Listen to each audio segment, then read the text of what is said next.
উমরাহ করতে গিয়ে একজন মহিলা তার মাসিক অবস্থায় কিভাবে তাওয়াফ করবেন?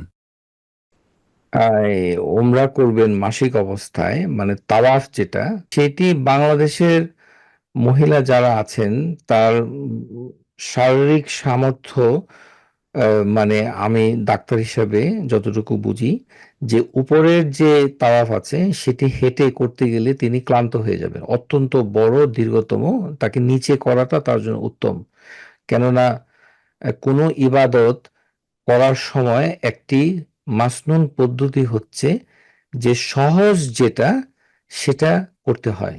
এটি রাসূলুল্লাহ সাল্লাল্লাহু আলাইহি সাল্লাম থেকে সহিহ হাদিস দ্বারা প্রমাণিত যে যখন কোনো ইবাদতের দুটো অপশন থাকে, তার ভিতরে যেটা তোমাদের জন্য সহজ সেটাকে করতে হবে। যেহেতু নিচের দিকে সহজ, সুতরাং নিচেই করতে হবে। এটা উপরে গিয়ে করলে উনি ক্লান্ত হয়ে যাবে। সুতরাং আমি মনে করি যে তাকে নিচে গিয়ে করতে হবে, কিন্তু তাকে প্রোটেকশন নিতে হবে, সেটা তো বলেই দিয়েছি।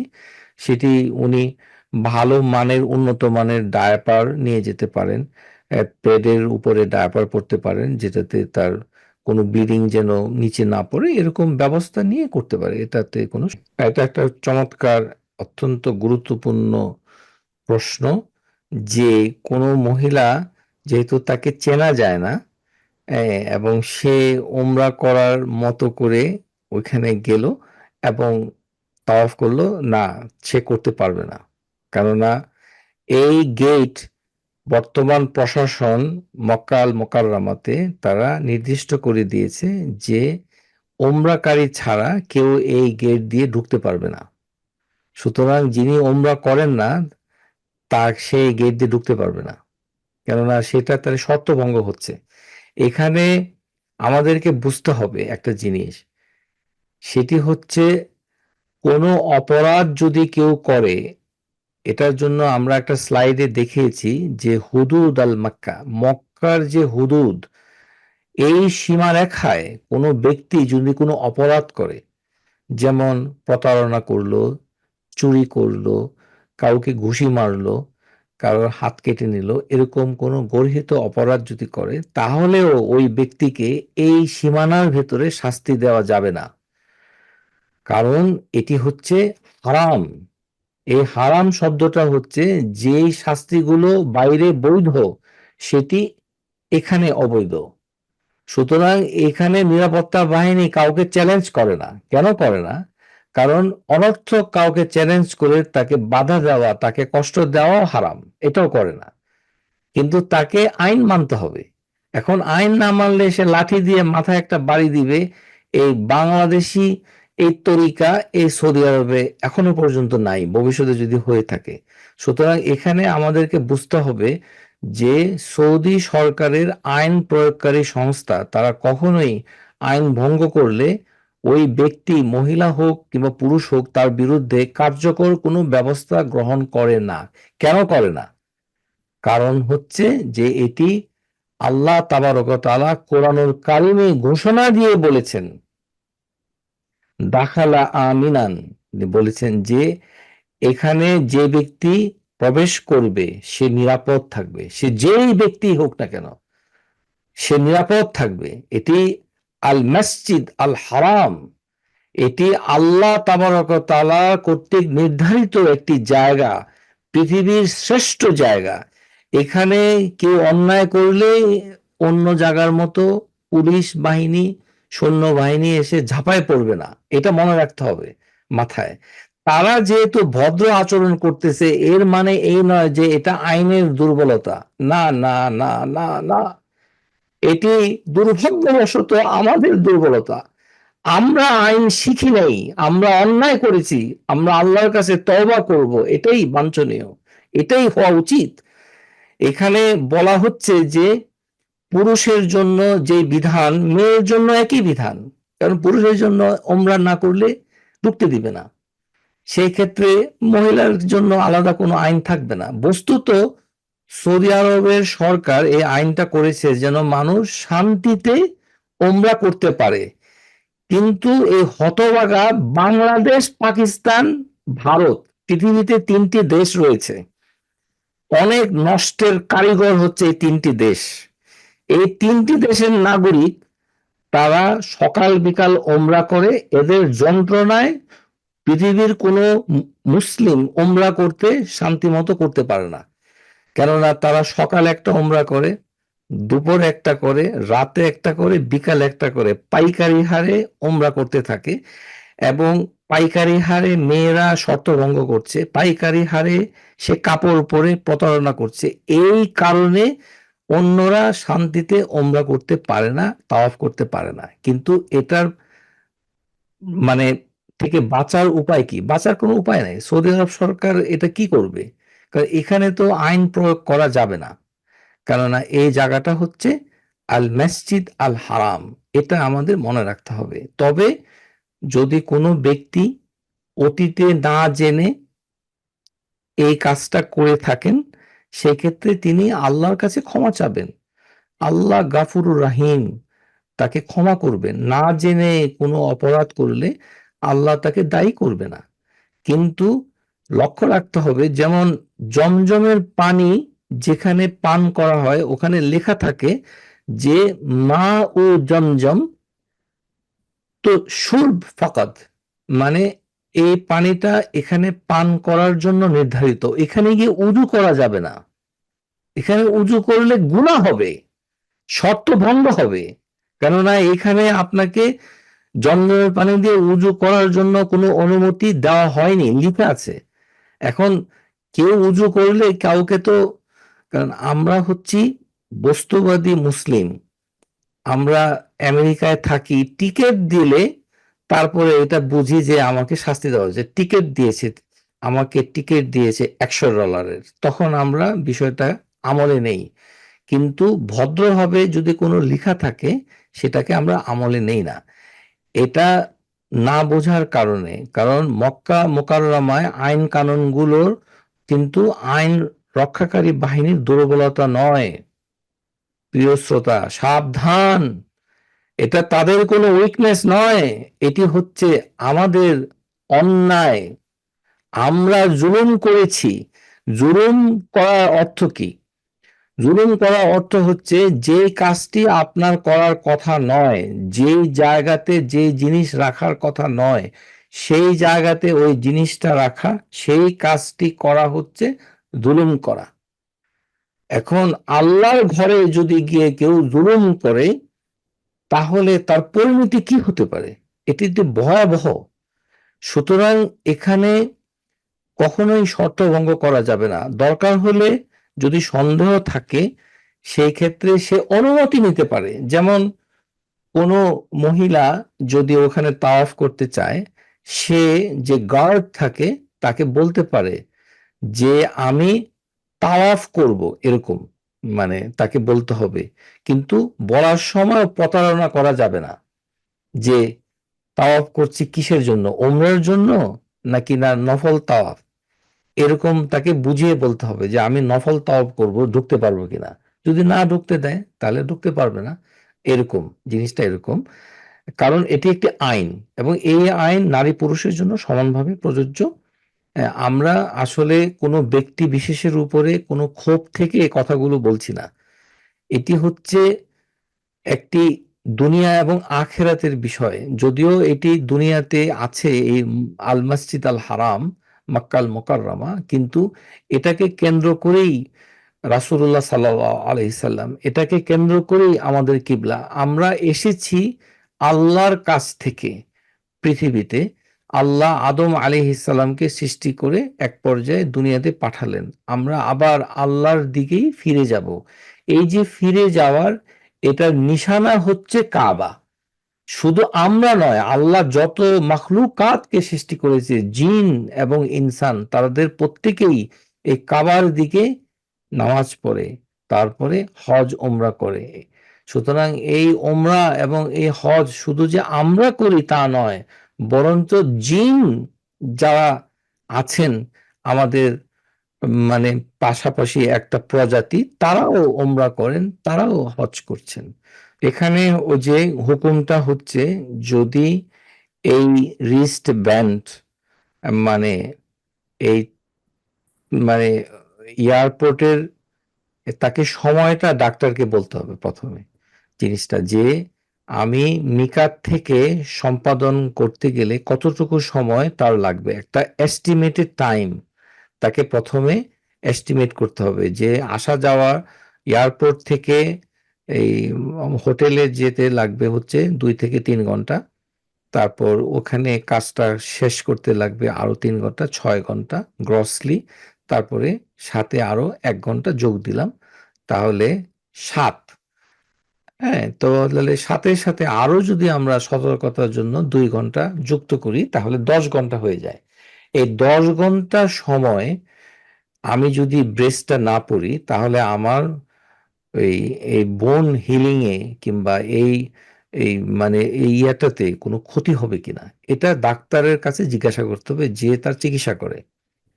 কারণ ওই ব্যক্তি যার এই অসুখটা হয়েছে তার হুকুমটা হবে চিকিৎসকের মতামতের উপর ভিত্তি করে। সেই চিকিৎসক যদি বলে যে এটা এই 10 ঘন্টার মতো যদি আপনি না পড়েন তাহলে কিছুই হবে না, সেই ক্ষেত্রে সে এটা পড়বে না। আর যদি বলে যে না, এটা পড়তেই হবে, না পড়লে ভীষণ ক্ষতি হয়ে যাবে, বোন হিলিং এ সমস্যা হবে, সেক্ষেত্রে সে পড়বে, নিরুপায় হয়ে পড়বে। তো তাকে কিছু করতে হবে না, যেহেতু আমরা আগেই বলেছি যে জরুরি কোনো বিষয়ে এরকম যদি কোনো ব্রেস কিংবা কোনো ধরনের ইয়ে থাকে, সেই ক্ষেত্রে এই মানে তার অ্যাভয়েড করাটা ভালো এটা। আর যদি অ্যাভয়েড করতে না পারে সেক্ষেত্রে সে মানে বাধ্য হয়ে করবে, আল্লাহ গাফুর রাহিম ক্ষমা করে দিবেন। তবে এখানে ফ্র্যাকচার আছে, এটার ভিতরে কি ফ্র্যাকচার আছে নাকি না? ফ্র্যাকচার নাই মানে আহ এটা বোনসের ভিতরে কোনো ফ্র্যাকচার আছে? না, নাই। ওটা তো ফ্র্যাকচার আমি যদি জানি না। না থাকে, না না আমি বুঝতে পেরেছি, ফ্র্যাকচার যদি না থাকে, এই যদি বোন ডিসলোকেশন না থাকে তাহলে বাইরের ব্রেস খুলতে পারে, এটা গ্রসলি বোঝা যায়, এটাতে কোনো সমস্যা হয় না। হ্যাঁ, এটা শুধুমাত্র রেস্ট্রিকশনটা হচ্ছে যে ওই হাতটা দিয়ে ভারী কিছু ধরা যাবে না, এই আর কিছু না। কিন্তু যেহেতু এটা একটা অঙ্গকে ঢেকে রাখে, এখানে বিষয়টা হলো যে নিষেধ হচ্ছে তার অঙ্গকে কাভার করে থাকে এরকম ডিভাইস পরা যাবে না। তো সেই ক্ষেত্রে তাকে যেটা করতে হবে সেটা হলো ওই ধরনের ব্রেসকে দেখতে হবে যে এটা প্লাস্টিক দিয়ে একটা জায়গায় আটকানো যায় কিনা, যেটাতে তার হাতটা মানে রাউন্ড না হয়, এরকম মানে রাউন্ড করে দেওয়া না হয়। তো এরকম করে, আর যদি একান্তই না পারে তাহলে এই নিরুপায় হয়ে তো করতেই হবে, কিছু করার নেই। এখানে বিষয়টাই হচ্ছে শেখ আল আলবানী তিনি এখানে বলেছেন যে ওয়া ইন দোয়া ও বিদোয়া ই অমর, এটি অমর রাদিয়াল্লাহু তাআলা আনহুর একটি দোয়া হচ্ছে, আল্লাহুম্মা আনতাস সালাম ওয়া মিনকাস সালাম ফাহাইয়িনা রাব্বানা বিসসালাম ফাহুসনুন। এটি মাসনুন লি সুবুতুহি আন্না রাদিয়াল্লাহু আনহু, তিনি ইবনে ওমর থেকে মানে ওমর রাদিয়াল্লাহু আনহু থেকে এটি সাব্যস্ত হয়েছে। এখন এই দোয়াটা সময় হাত তোলা যাবে কিনা, যেহেতু এটি দেখার জন্য, এখানে বিষয়টি হচ্ছে যে কাবার দিকে মুখ করলে হাত তোলা যায়, এটি হচ্ছে এটা একটা মানে বিষয় মুস্তাকবিলিল কাবা রাফুল ইয়াদাইন। মানে আমরা যখন এই দুনিয়াতে এই আমেরিকাতে বসে যখন দোয়া করি তখন আমরা অনেকে লক্ষ্য করি না যে আমরা কি কেবলামুখী হয়েছি, না হয়েই হাত তুলে বসে থাকি। মসজিদেই হোক আর বাসাই হোক কেবলামুখী হতে হবে, হাত তুলতে গেলে কেবলামুখী হতে হবে। আর কেবলামুখী হলে হাত তুলতে হবে এমন কোনো কথা নেই, কিন্তু কেবলাটা তো সামনে, কেবলাটা তো সামনে।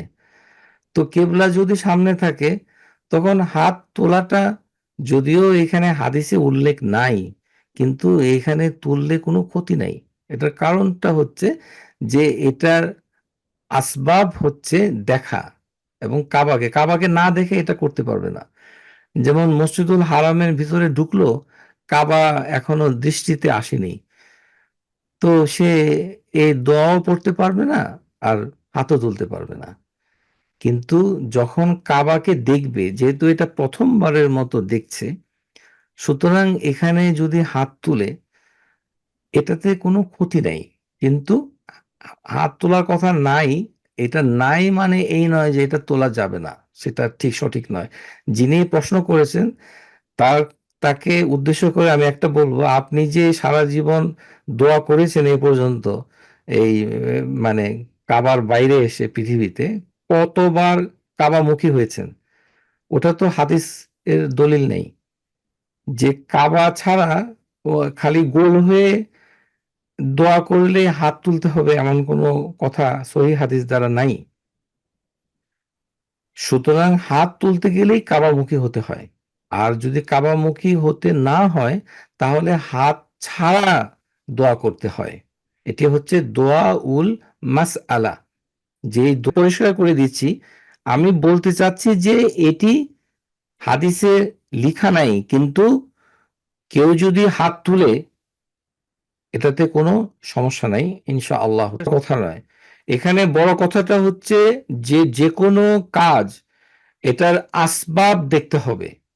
এখানে হুকুম দেওয়ার সময় শুধু হাদিস পড়ে সরাসরি হুকুম ইস্তিমবাত করা নিষেধ। যেমন নিষিদ্ধ সময়ে নামাজ পড়া, নিষিদ্ধ সময়ে নামাজ পড়ার মানে এই নয় যে তাওয়াফ হয়ে গেলে 2 রাকাত নামাজ পড়া যাবে না, কারণ তাওয়াফের পরে 2 রাকাত নামাজের কোনো নিষিদ্ধ সময় নেই। অর্থাৎ মানে মসজিদুল হারামে যখনই তাওয়াফ শেষ হবে তখনই তাকে 2 রাকাত নামাজ পড়বে। সেই ক্ষেত্রে সূর্য মাথার উপরে থাকলো, নাকি সূর্য উঠছে, নাকি সূর্য ডুবছে, এর কোনো বালাই নেই, কারণ এটার সাবাব হচ্ছে তাওয়াফ। এই কথার উপর ভিত্তি করে স্কলাররা তাদের বইতে বলেছেন যে মক্কা আল মোকাররমায় যে কোনো ওয়াক্তে নামাজ পড়া যায়। যিনি প্রশ্ন করেছেন তাকে আমি বলতে চাই, আপনি কি জানেন যে মসজিদুল হারামে কোনো নিষিদ্ধ সময় নাই নফল নামাজের জন্য? যে কোনো সময় যে কোনো নামাজ পড়তে পারেন। এটা কিভাবে আসলো? এটা কি হাদিস দ্বারা এসেছে? আসে নাই। এটি হাদিসের অনুকূলে সিদ্ধান্তটা এসেছে। কারণ যেহেতু তাওয়াফের জন্য নির্ধারিত 2 রাকাত নামাজ এখানে পড়াটা বৈধ, সুতরাং একই ধরনের নামাজ এটা যদি সালাতুল মাকতুবাত না হয়, সেক্ষেত্রে মসজিদুল হারামে যে কোনো নফল নামাজ 2 রাকাত করে যে কোনো সময় পড়া যায়। সেই ক্ষেত্রে এটা কি আসরের পরে, নাকি না আসরের নামাজের আগে, মাগরিবের পরে, নাকি না এশার আগে, নাকি দিনের বেলা, নাকি রাতের বেলা, এটার কোনো বালাই নেই। এটি কিতাবের ভিতরে আছে, লিখিতভাবে আছে। কিন্তু মাসালাটা এসেছে আরেকটা মাসালাকে কেন্দ্র করে। সুতরাং কতগুলো হুকুম আছে, যে সকল হুকুমগুলো ইস্তিমবাত করা যায়, সরাসরি দলিল না থাকলেও ওইটার অনুকূলে দলিলটাকে স্কলাররা নিয়ে নেয়। এক্ষেত্রে কোনো ব্যক্তি যদি আল্লাহুম্মা আনতাস সালাম, এটি অনেক স্কলার এটা বইতে উল্লেখই করে নাই যে কাবা আল মোশাররফাকে দেখে কোনো দোয়া করা যায়, এটা অনেক স্কলার স্বীকারই করেন না। কিন্তু আমরা যে স্কলারকে অনুসরণ করছি তিনি দলিল দিয়ে বলছেন যে কাবাকে দেখে প্রথমবারের মতো এই যে দেখাটা, এই দেখাটা খাস, এটি সব সময়ের দেখা নয় যে একজন লোক মক্কাতে থাকার সময় 4 বার কাবার সামনে চলে গেল, প্রতিবারই সেটা করতে পারবে না। সুতরাং এই দেখাটা হচ্ছে একটি স্পেশাল পরিস্থিতি। সে স্পেশাল পরিস্থিতিতে সে ইচ্ছা করলে মানে জিনিসটাকে আরো সুন্দর তাহসিন করতে পারে, কেননা সে তো অন্য সময় করছে না। আমরা তো এটা বলছি না যে মসজিদুল হারামে প্রতিবারই যখন কাবা দেখবে তখনই গিয়ে হাত তুলবে, তখনই গিয়ে দোয়া করবে, এটা আমরা বলছি না। আমরা বলছি এই প্রথমবার দেখার সময় মানে ইচ্ছা করলে হাত তুলতে পারে। আর যদি কেউ মনে করে যে হাত তুলবে না, সেই ক্ষেত্রে সে তুলতে নাও পারে এটা, কিন্তু জানতে হবে যে কাবাকে উপলক্ষ করে কেউ যদি কাবার মুখোমুখি হয়, যে কোনো দোয়ার সময় হাত তোলা যাবে যদি কাবামুখী হয়, যে কোনো দোয়া সেটা। কিন্তু সেটা যখন দোয়াউল মাস আলা হয় তখন, অন্য কোনো দোয়া না। যেমন মসজিদের প্রবেশের দোয়া, সেটা কাবার দিকে মুখ করে হাত তোলা যাবে না। আজানের শেষের দোয়া, সেটা কাবার দিকে মুখ করে হাত তোলা যাবে না। সেটা বুঝতে হবে, এটি জিনিসটি একটু জটিল। আশা করি তিনি বুঝতে পেরেছেন। হ্যাঁ, তা তো মানে বেবি ক্যারিয়ার করতে পারবে, কারণ এটা তো হচ্ছে যে মানে একটা অতিরিক্ত এটাতে কোনো সমস্যা নাই। বেবি ক্যারিয়ারের ক্ষেত্রে তার শরীরকে মানে যেহেতু পেঁচিয়ে থাকে, সেই ক্ষেত্রে ইহরাম অবস্থায় তার উচিত হবে আমেরিকার যে বেবি ক্যারিয়ার আছে, যেটা স্ট্র্যাপের মতো, যেটা এটা একটা সুন্দর এবং অত্যন্ত গুরুত্বপূর্ণ প্রশ্ন। যে যে ক্যারিয়ারগুলো উত্তর আমেরিকায় পাওয়া যায়, যেটা আমেরিকানরা ব্যবহার করে, সেটা হলো যে তার শরীরকে চারিদিক চারিদিক থেকে ঘিরে ফেলে, বেল্টের মতো, যে একটা পোশাকের মতো। সেই ক্ষেত্রে কি করণীয়? সেই ক্ষেত্রে করণীয় হলো যে দেখতে হবে যত চিকন বেল্টের পাওয়া যায় তত ভালো। চিকন বেল্ট না হয়ে যদি একটা রোবাস্ট বেল্ট হয়, যেমন এটা অনেক বড়, এটি গেঞ্জির মতো দেখা যায়, তখন এটা দিয়ে ইহরাম করতে পারবে না, কেননা এটা আকার ধারণ করে। এই ক্ষেত্রে পারবে না, এই ক্ষেত্রে তাকে বাচ্চাকে হাতে ধরে রাখতে হবে, কিছু করার নেই।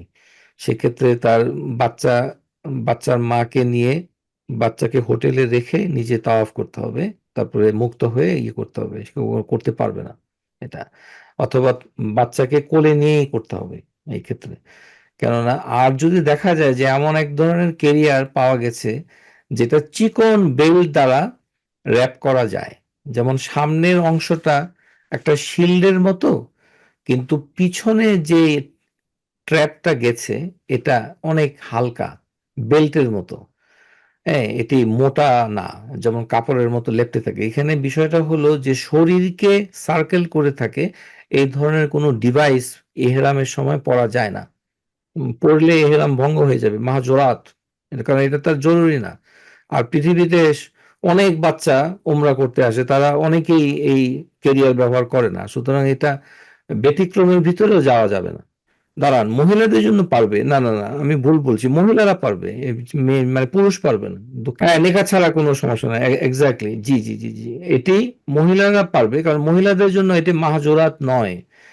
মহিলারা যদি মোজা পরতে পারে, বেল্ট পরতে পারে, শুধু হাত মোজা এবং ওই নিকাবটা সারে ছাড়া থাকবে। সুতরাং মহিলারা পারবে।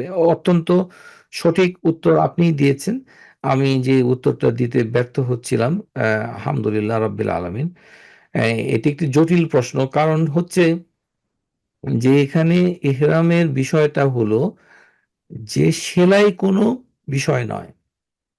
সেলাই দিয়ে এটার হুকুম নির্ধারিত হয় না।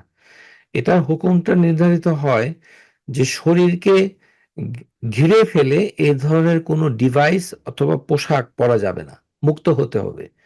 যার জন্য আন্ডারওয়্যার পরা যায় না, কারণ আন্ডারওয়্যার তো অনেক ছোট, সেটা তো বাইরে থেকে দেখা যায় না, কিন্তু ওটা যেহেতু একটা শরীরকে ঢেকে রাখে চারিদিক থেকে, আন্ডারওয়্যারের স্ট্রেপও চিকন, কিন্তু সেটা নিষেধ, সেজন্য এটা পরা যায় না। তো ওইভাবে ওইটার উপরে ভিত্তি করে এরকম কোনো স্ট্রেপ যদি থাকে যেটা একেবারে একটু মোটা, যে শরীরকে ঘিরে ফেলেছে, তাহলে এটা ব্যবহার করতে পারবে না। সেক্ষেত্রে বিকল্প হিসাবে মেয়েরা অবশ্যই পারবে, এবং সেই ক্ষেত্রে আমেরিকান যে কেরিয়ার আছে সেটা সে নির্বিঘ্নে ব্যবহার করতে পারবে, কারণ মেয়েদের জন্য সেটি মাহজুরাত নয়। এটি আপনি উত্তর দিয়েছেন, জাযাকাল্লাহ খায়ের, এটা ভালো, আলহামদুলিল্লাহ। আমরা একটা কথা বলে দিই এখানে পার্টিসিপেন্ট যারা আছে, যেটা আমি বলতে ভুলে গেছি। এই যে আমরা যে ওই সাই করার সময় এই যে আনজাজা ওয়াদা ও নাসারা আবদা ও হাজামাল আহজাবা ওয়াহদা, এই কথাগুলো আমরা কেন বলি, এটার কারণ কি? এটার কারণ হচ্ছে যে আল্লাহ তাবারক ও তাআলা তার প্রিয় রাসূল সাল্লাল্লাহু আলাইহি সাল্লাম যিনি মদিনায় ছিলেন, তখন মদিনার স্থায়ী ইহুদিরা ষড়যন্ত্র করে মক্কার মুশরিকদের সাথে মদিনাকে ঘেরাও করে ফেলল, যেটা আমরা খন্দকের যুদ্ধ হিসাবে জেনে থাকি। এই খন্দকের যুদ্ধের সময় Medina food chain, supply chain cut off হয়ে যায়। মদিনার শিশুরা খাবারের অভাবে কান্নাকাটি করতে থাকে। বাইরে থেকে কোনো ময়দা, আটা, পানি অথবা অন্য কোনো জীবন ধারণের জন্য যে খাবার, সেটা মদিনায় প্রবেশ করতে পারছিল না।